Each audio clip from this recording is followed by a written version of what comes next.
Hello, and welcome to our trivia game show podcast, Fun Facts with Benjamin.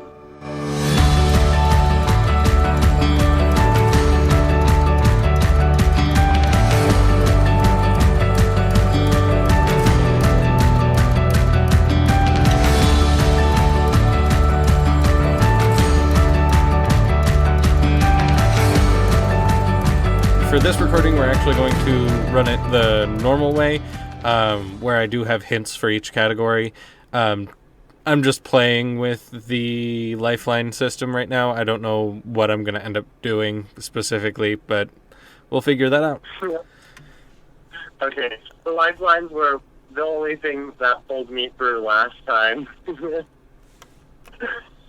Yeah, so you'll have 3 hints, 1 hint per category, and then you'll have 1 50-50 to use per game.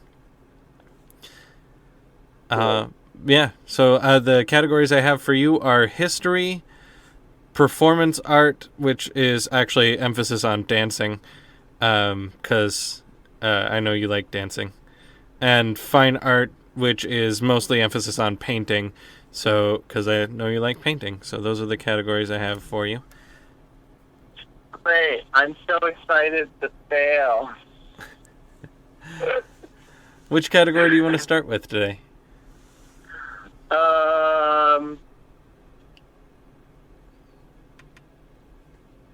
Let's just start with history. Why not? Okay. So the 3 facts I have for you in history are: 1. Abraham Lincoln was a licensed bartender. 2. John Adams was the first president to live in the White House. And 3. The first face on the $1 bill was George Washington.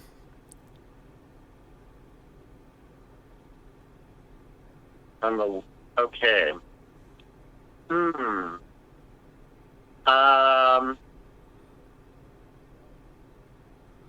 Okay. Well, I'm pretty confident that the second one is correct, because the White House was the Capitol was originally in Philadelphia before it got moved to D.C.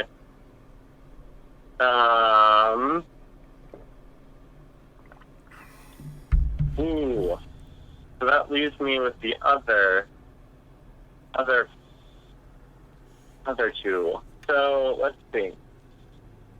Abraham Lincoln was a licensed bartender. Did they have licensing back then? Yep. Well, of course you have to say that. They've had alcohol licensing since, in England, they had alcohol licensing since the 1600s. Huh. Yeah, the oldest bar in the world has been around since 1100 something, and it's in Ireland. So yeah, alcohol, like bartending licensing, has been around for a very long time. Okay, so was that a hint? No. Nope. You do have a hint on here, though. And then, okay, so what was the last potential fact? The first face on the $1 bill was George Washington. I mean, that would make sense, considering he was our first president. But also, I think that depends on, like, what you include in terms of the monetary system. Is this like the U.S. dollar as we know it now? Yeah. Okay. Because I thought there was a government before George Washington was president that failed. There was, but I don't remember anything about it, because we aren't taught about it, because it failed. All I know is that I just remember it was 2 weeks. Enough? what caused it to fail. Um,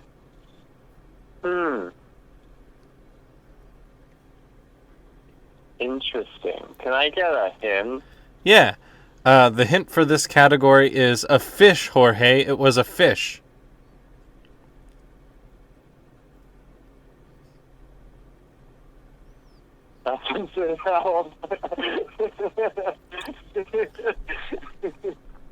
Well, I can expand on the hint if you like. Jorge is the Spanish word for the name George. George, yeah, and a fish. I guess maybe a dollar bill could have had a fish head on it. So I guess I'll go with that one as the lie. Is that your final answer? Yes. That is correct. It is a lie. The first president was not the first face of the $1 bill. The first face to appear on the $1 bill was the face of Salmon P. Chase. Who was the Secretary of Treasury at the time. Oh, it was a double play on names. Yep. George and Jorge, and then salmon and fish. Yep. Interesting. Yep. I'm a weird person. I was going to try and make that real hard when I was originally doing up this fact. I was going to try it, or just, put the first face of the $1 bill was Simon P. Chase, who it was a person that existed, and I believe it's actually Salmon's great-grandson or something to that effect, who is the founder of Chase Bank. It was Salmon. Salmon. John Adams was the first president to live in the White House. The White House was under construction during Washington's term. However, he never lived there. It wasn't until John Adams took office that the president lived there. Interestingly enough, George Washington is the only president to date who has not lived in the White House. Makes sense. And Abraham Lincoln... I think I kind of knew that one before. I had heard it somewhere. I don't remember where. Yeah, and other than being a wrestling champion, which people will find out on an episode that comes out before this episode comes out, Lincoln was also a licensed bartender. In 1833, the 16th president opened up a bar called Berry and Lincoln's with his friend William F. Berry. And by friend, I do have air quotes around that because several of Lincoln's male friends were known when he was president to come stay in the White House with him and sleep in the same bed and room as him. And the excuse at the time was just that there wasn't that many beds, but the White House has always been approximately the size it is now and has always had the amount of beds it has in it now. So there were plenty of beds, and he could have put them up in a guest room. But the most prominent theory is that Abraham Lincoln was bisexual and definitely having sex with his friends. That's not gay. Yeah.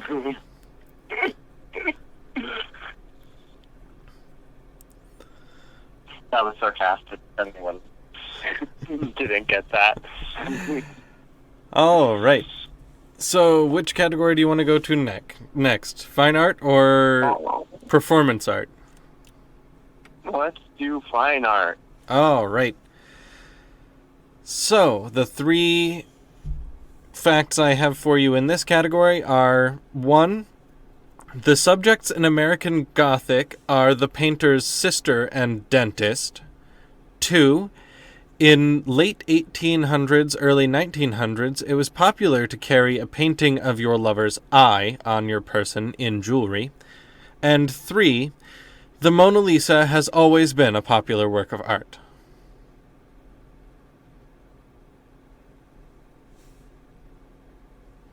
Okay. I'm actually pretty sure I know which one is the lie. Oh? But for interest purposes, I'll talk through my thought process with all of these. So American Gothic, I can imagine I don't know, just the way the people look, I can imagine that's the painter's sister and dentist. I don't know. That seems so far-fetched that, like, it would make sense on a show like this. So I'm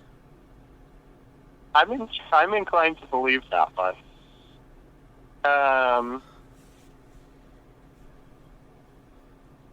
The second one, which one was that? In the late 1800s, early 1900s, it was popular to carry a painting of your lover's eye in jewelry on your person. Oh yeah, eyeball. I don't know. That just sounds weird. And again, I just get a feeling that, like, I believe it. I don't know why. I just feel like it makes sense. So, my gut is telling me, go with the fact that the Mona Lisa was always famous or popular or whatever the wording was, just because that just feels wrong. What is that? Your final answer? I'm pretty sure it was, like, pretty obscure for a while until the French stole it from the Italians. All right.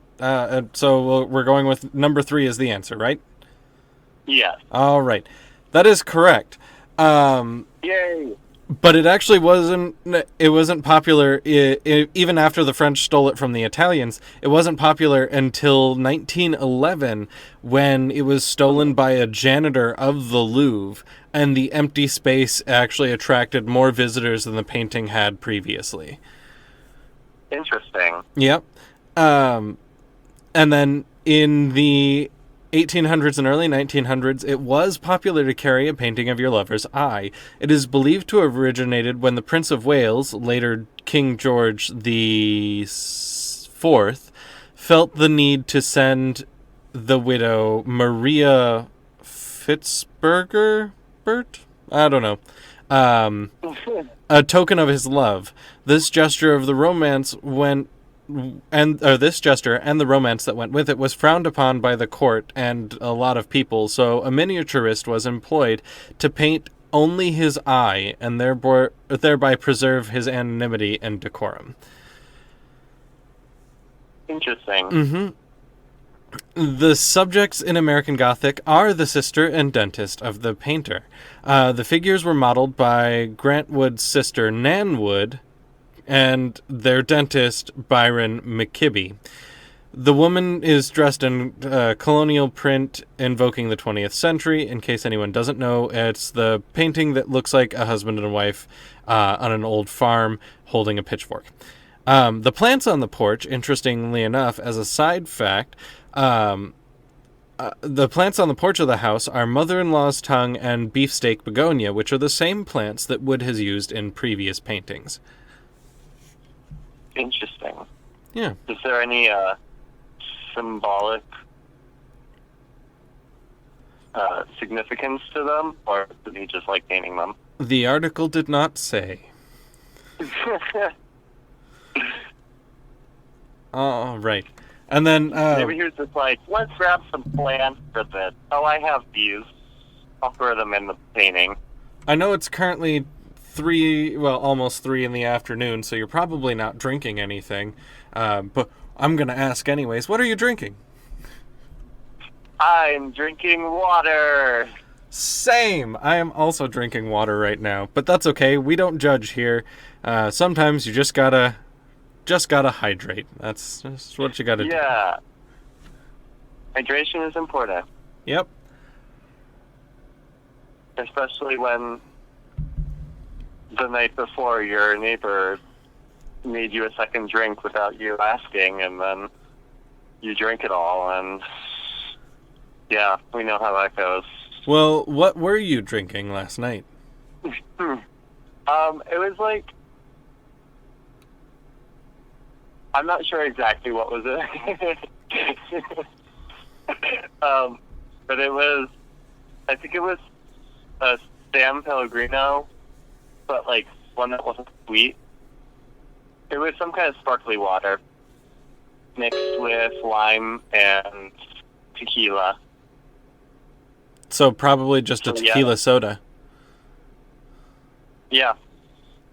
It wasn't sweet. It was kind of dry tasting, and it was good. That's good. But I was thinking if I had a drink last night and I was feeling up for drinking today, which I'm not feeling up for it, then I was considering making a martini. Ooh. So yeah, I'll have to do that another time. Yeah, absolutely. Well, you've already got 2 of the facts right, so next time you get to bring some of your own facts on, and try and stump me, which is not that hard because I actually don't know that much. So that's great. Yeah, I feel accomplished. I feel like I'm doing much better than I did for the Pride one. And are you ready for the last category? Yes. All right, so the performance art category, also known as the dancing category. Fact number 1, in 1518, there was a plague that caused dancing and death. Fact number 2, Calliope is the name for the Greek muse of dance. And fact number 3, Jules Leotard invented the clothing item that bears his name.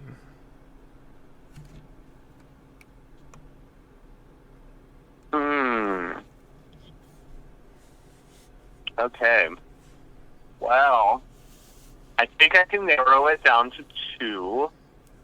The first one was, crap, I'm not remembering. Can you refresh my memory? Yeah. In 1518, there was a plague that caused dancing and death. Yeah, the dancing people.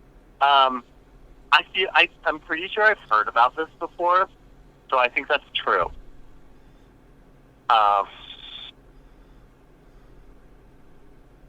Something jogged my memory when you were telling me about it.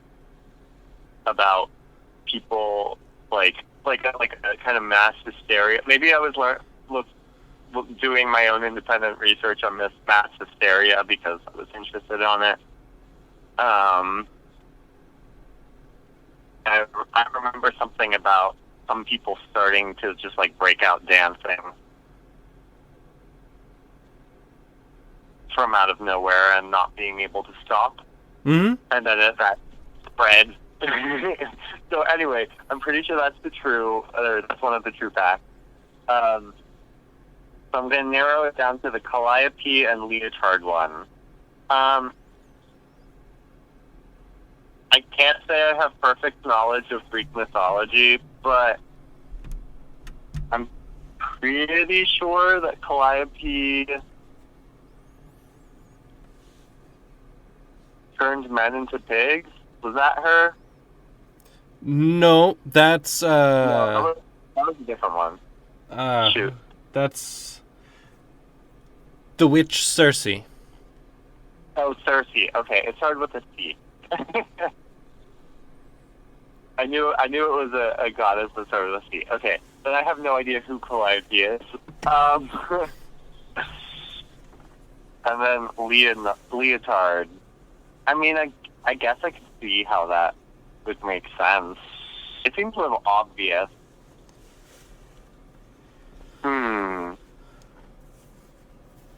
Would you like the hint? Sure. You're my muse.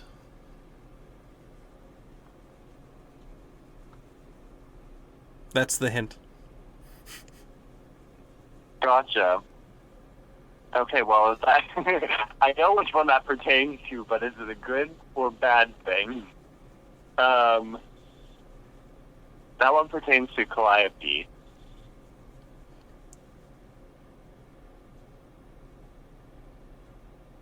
But does that mean that's the truth or the lie? Well, when in doubt, you've already got the other 2 correct. Well, so I guess I guess it's truthful that you love me. So I'm gonna say that's the truth, and the leotard is the lie. Is that your final answer? Yes. That is incorrect. No. But it is true that I love you. I Calliope. overthought it.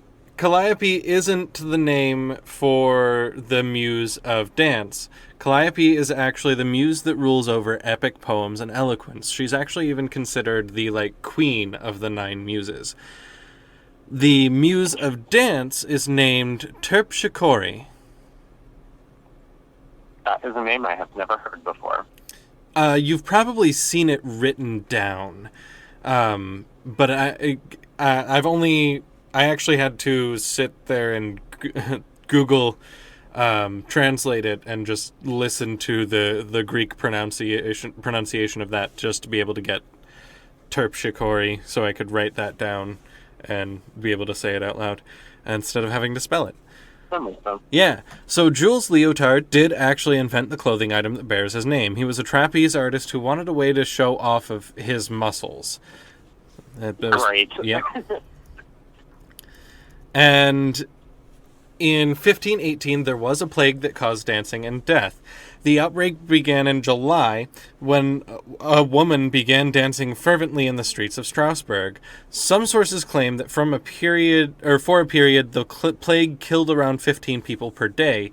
However, sources from the city of Strasbourg at the time of the events do not mention the number of deaths, or even that there were fatalities. Historic documents, including physicians' notes, cathedral sermons, local and regional chronicles, and even letters issued by the City of Strasbourg Council are clear about one thing, that the victims danced, and that no one knows why. Yep. You don't need a reason to dance. You just gotta feel like it. They were unable to stop dancing until they all just collectively stopped one day. That sounds like me when I start having a laugh attack. Same. Well, Unable to stop. next time you're on, you can bring on some of your own facts. Ooh, interesting. Yeah. I'll have to start doing research. Yeah. And you can either do it... one of my friends is going to bring on a couple of categories of facts, and then I'm going to bring a couple of categories of facts, and we're going to see if we can't stump each other.